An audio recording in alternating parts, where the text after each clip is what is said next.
નમસ્કાર મિત્રો, વિડીયોમાં તમારું હાર્દિક સ્વાગત છે। તો મિત્રો, દેશમાં ચોમાસું હજુ સંપૂર્ણપણે સક્રિય થયું નથી, પરંતુ હવામાને એકદમ રૌદ્ર સ્વરૂપ ધારણ કરી રહ્યું છે, જેના કારણે હવામાન વૈજ્ઞાનિકોથી લઈ રાજ્ય સરકારો સુધી સૌની ચિંતા વધી ગઈ છે। ભારતીય હવામાન વિભાગે આગામી 24 થી 48 કલાકને અત્યંત સંવેદનશીલ ગણાવ્યા છે।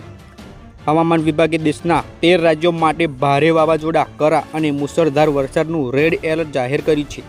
આ મિત્રો, કેટલાક વિસ્તારોમાં પવનની ગતિ 100 કિલોમીટર પ્રતિ કલાકની ઝડપે પહોંચી શકે છે। દિલ્હી, ઉત્તર પ્રદેશ, રાજસ્થાન, બિહાર, ઝારખંડ, પશ્ચિમ બંગાળ, ઉત્તરાખંડ, હિમાચલ પ્રદેશ, જમ્મુ કાશ્મીર, કેરળ, તમિલનાડુ, કર્ણાટક અને ઉત્તર પૂર્વીય રાજ્યો સહિત દેશમાં મોટાભાગના વિસ્તારોમાં હવામાનનો મિજાજ અચાનક બદલાઈ ગયો છે। ભીષણ ગરમી અને લૂથી પરેશાન લોકોને રાહત મળી છે, પરંતુ તોફાન હવે એક નવા પડકાર રૂપે સામે આવ્યું છે। આગામી થોડા કલાકોમાં 70 થી 100 કિલોમીટર પ્રતિ કલાકની ઝડપે પવન વિનાશકારી બની શકે છે। તો મિત્રો, આવી જ વધારે અપડેટ જોવા માટે આપણી ચેનલને અત્યારે સબસ્ક્રાઈબ કરી લેજો અને વિડીયોને લાઇક કરી દેજો। ફરી જ મળીશું આપણે એક આવી નવી અપડેટ સાથે। ધન્યવાદ।